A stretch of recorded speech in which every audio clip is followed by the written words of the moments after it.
क्या आपने कभी सोचा है कि एक अकेली महिला भी इतिहास के पन्नों पर ऐसी छाप छोड़ सकती है जिसे कभी भुलाया नहीं जा सकता? समय की परतों में छुपी ऐसी कई महिलाओं की कहानियां हैं जिन्होंने अपने विश्वास, साहस और समर्पण से न केवल अपने जीवन को बदला बल्कि आने वाली पीढ़ियों के लिए भी एक मिसाल कायम की। इन महिलाओं में से कुछ को पवित्र बाइबल के पन्नों में दर्ज किया गया है क्योंकि उनके कार्य परमेश्वर के राज्य में महत्वपूर्ण रहे हैं। आज हम ऐसी ही एक महिला की बात करने जा रहे हैं जिसने न केवल अपने जीवन में महान कार्य किए बल्कि उनके जीवन से हम आज भी अनमोल सीख ले सकते हैं। यह महिला एक आदर्श है, एक प्रेरणा है जो हमें सिखाती है कि कैसे अपने जीवन को परमेश्वर के राज्य में समर्पित करके हम भी इतिहास का हिस्सा बन सकते हैं। इस महिला की कहानी हमें बताती है कि सच्ची महानता उम्र, पीढ़ी या समाज की सीमाओं में बंधी नहीं होती, बल्कि वह उस आस्था में होती है जो हमें परमेश्वर के करीब लाती है। आइए, आज हम बात करेंगे कुछ महत्वपूर्ण बातों की जो आपकी जिंदगी में एक नई दिशा, एक नई रोशनी लेकर आएंगी। हमारा विषय है कि कैसे हमें उन गुणों को पहचानना चाहिए जो परमेश्वर की नजर में अनमोल होते हैं। यह गुण किसी भी महिला में हो सकते हैं और अगर आप इन्हें पहचानते हैं तो आपको इनका आदर करना चाहिए, इन्हें अनदेखा नहीं करना चाहिए, क्योंकि जब आप इन गुणों का सम्मान करते हैं तो आप वास्तव में परमेश्वर के कार्यों का सम्मान कर रहे होते हैं। इससे पहले कि हम इन गुणों पर चर्चा करें, मैं आपके साथ एक कहानी साझा करना चाहती हूँ जो आपको गहरे तक छू जाएगी और इस संदेश की गहराई को समझने में आपकी मदद करेगी। कहानी कुछ इस प्रकार है। एक बहुत ही सफल, धनवान बिजनेसमैन था जो अपने काम में हमेशा व्यस्त रहता था। एक दिन उसने अपनी सेक्रेटरी को निर्देश दिया कि वह अगले आधे घंटे तक किसी भी स्थिति में उसे परेशान न करे। उसने साफ साफ कहा कि चाहे कोई कितना ही महत्वपूर्ण व्यक्ति क्यों न हो, उसे जगाया न जाए, क्योंकि उसे अपने अगले बड़े काम के लिए थोड़ा आराम चाहिए था। कुछ ही मिनटों के बाद उस बिजनेसमैन की सेक्रेटरी को एक कॉल आता है। यह कॉल सीधे प्राइम मिनिस्टर ऑफिस से था। प्राइम मिनिस्टर ने सीधे बिजनेसमैन से बात करने की मांग की, लेकिन सेक्रेटरी ने विनम्रता से मना कर दिया। उसने कहा, मुझे अपने बॉस के निर्देश दिए गए हैं और मैं उनकी आज्ञा का पालन करूंगी, चाहे बात कितनी ही महत्वपूर्ण क्यों न हो। प्राइम मिनिस्टर इससे बहुत नाराज हुआ। उसने कहा, कैसे हो सकता है कि एक प्राइम मिनिस्टर बोल रहा हो और आप मुझे अपने बॉस से बात न करवाएं? सेक्रेटरी ने जवाब दिया, मुझे खेद है, लेकिन मैं आपकी कर्मचारी नहीं हूं। मैं अपने बॉस की कर्मचारी हूं और मेरी वफादारी उनके प्रति है। यह सुनकर प्राइम मिनिस्टर ने सोचा कि ऐसी निष्ठा और ईमानदारी वाली महिला किसकी है और उसने इस सेक्रेटरी को अपने ऑफिस में बुलाने का आदेश दिया। दोस्तों, इस कहानी का मुख्य संदेश यह है कि जब आप किसी महिला में निष्ठा, वफादारी और ईमानदारी जैसे गुण पाते हैं तो आपको उसका सम्मान करना चाहिए। आज के समय में ये गुण दुर्लभ होते जा रहे हैं और अगर आपको इनमें से कोई भी गुण किसी में दिखे तो आपको उनके साथ सम्मान पूर्वक व्यवहार करना चाहिए। अब मैं आपके सामने बाइबल से एक अद्भुत महिला का उदाहरण प्रस्तुत करना चाहूंगी। यह महिला है मरियम मर्दलीनी, जो लूका के रचित सुसमाचार 8:3 में वर्णित है। बाइबल कहती है कि मरियम मर्दलीनी वह महिला थी जिसमें से प्रभु यीशु ने 7 दुष्ट आत्माओं को निकाला था। सोचिए, यह महिला पहले कैसी रही होगी, लेकिन जब परमेश्वर ने उसे छू लिया, उसकी जिंदगी में एक चमत्कार हो गया। वह अब एक साधारण महिला नहीं रही, बल्कि एक दिव्य उद्देश्य से जुड़ गई। वह प्रभु यीशु के साथ रहने लगी, उसकी सेवा करने लगी। वह सिर्फ उसके शिष्य ही नहीं बनी, बल्कि उसने अपनी संपत्ति से प्रभु की सेवकाई को आर्थिक रूप से भी समर्थन दिया। यह दिखाता है कि वह अपनी पूरी जिंदगी को परमेश्वर के लिए समर्पित कर चुकी थी। यहाँ हम मरियम मर्दलीनी के जीवन से कुछ महत्वपूर्ण सीख सकते हैं। पहला सबक यह है कि कोई भी आपका अतीत कितना भी बुरा क्यों न रहा हो, अगर आप परमेश्वर के सामने अपना जीवन समर्पित करते हैं तो वह आपको एक नई दिशा, एक नया उद्देश्य दे सकता है। मरियम का अतीत उसके भविष्य को निर्धारित नहीं कर सका, क्योंकि उसने परमेश्वर की सेवा में अपने जीवन को समर्पित कर दिया। दूसरी बात यह है कि मरियम मर्दलीनी ने जो कुछ भी उसके पास था, उसे परमेश्वर की सेवा में लगा दिया।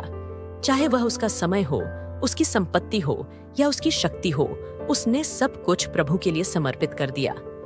यह हमारे लिए एक प्रेरणा है कि हम भी अपने पास जो कुछ भी है उसे परमेश्वर की सेवा में लगाने के लिए तैयार रहें। तीसरी बात जो हमें सीखने को मिलती है वह है मरियम का समर्पण और दृढ़ता। जब प्रभु यीशु को क्रूस पर चढ़ाया गया और सभी शिष्य डर के मारे भाग गए, तब भी मरियम मर्दलीनी ने हिम्मत नहीं हारी। वह अंत तक प्रभु के साथ रही। उसने प्रभु के दर्द और पीड़ा को न केवल देखा, बल्कि उसके साथ उस दर्द में भागीदारी भी की। यह दिखाता है कि उसकी वफादारी कितनी गहरी थी। और चौथी बात यह है कि मरियम मर्दलीनी ने परमेश्वर के प्रति अपनी प्रेम और निष्ठा को केवल शब्दों में नहीं, बल्कि कर्मों में दिखाया। उसने प्रभु के मृत शरीर को भी सम्मान के साथ संभालने की ठानी। दोस्तों, हम इस बात से सीख सकते हैं कि हमें भी अपने जीवन में परमेश्वर के लिए ऐसे ही समर्पण और निष्ठा को विकसित करना चाहिए। चाहे परिस्थितियां कितनी भी कठिन क्यों न हो, अगर हमारे अंदर दृढ़ता और ईमानदारी है तो परमेश्वर हमें भी महान कार्यों के लिए चुन सकता है। मरियम मर्दलीनी के दिल में प्रभु यीशु मसीह के लिए गहरी चिंता और सम्मान था। वह न केवल प्रभु के जीवित होने पर, बल्कि उनकी मृत देह के प्रति भी उतनी ही वफादार थी। यह वही वफादारी और प्रेम था जो उसे उस समय के अन्य लोगों से अलग करता था।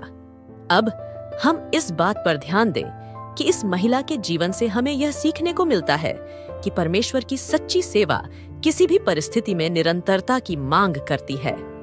चाहे हालात कैसे भी हों, चाहे हम कितने भी टूटे हुए या बिखरे हुए महसूस करें, अगर हमारे दिल में परमेश्वर के लिए सच्ची भक्ति है तो हम कभी पीछे नहीं हटेंगे। यह महिला इस बात का जीता जागता उदाहरण थी। वह जानती थी कि प्रभु यीशु मसीह ने उसे एक नई जिंदगी दी थी, एक नया मकसद दिया था, और अब वह पूरी तरह से समर्पित होकर उनकी सेवा में लगी थी। आज के समय में हमारे युवाओं के सामने कई चुनौतियां हैं।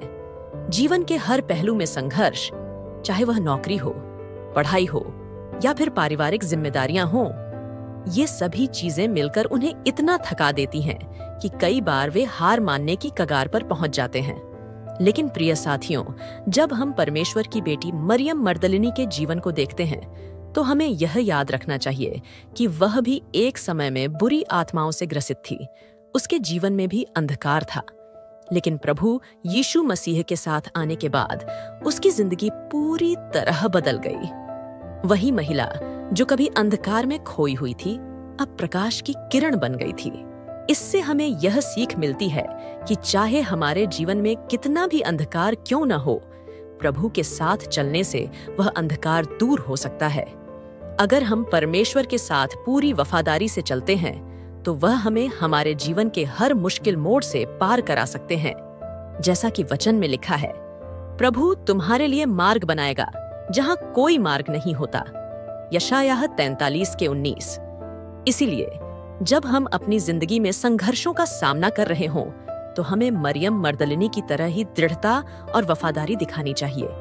हमें याद रखना चाहिए कि हमारे पास जो भी है वह परमेश्वर की सेवा में लगाना चाहिए, चाहे वह हमारा समय हो, हमारी प्रतिभा हो या फिर हमारी संपत्ति। जब हम अपनी जिंदगी को पूरी तरह से प्रभु के हाथों में सौंप देते हैं तो वह उसे एक नई दिशा में ले जाते हैं, जहां हमें सच्ची शांति और संतोष मिलता है। युवाओं, अगर आप अपने जीवन में संघर्ष कर रहे हैं तो यह जान लें कि परमेश्वर ने आपको सिर्फ संघर्ष करने के लिए नहीं, बल्कि विजयी होने के लिए बनाया है। जिस तरह मरियम मर्दलिनी ने अपनी पिछली जिंदगी को छोड़कर नए जीवन में कदम रखा, वैसे ही आप भी अपने पुराने दर्द, असफलताओं और निराशाओं को छोड़कर एक नई शुरुआत कर सकते हैं। याद रखें, आपकी पहचान आपकी असफलताओं से नहीं, बल्कि प्रभु के साथ आपके रिश्ते से तय होती है। प्रभु यीशु मसीह ने अपने जीवन और बलिदान से हमें यह सिखाया है कि सच्ची शक्ति और साहस भीतर से आता है।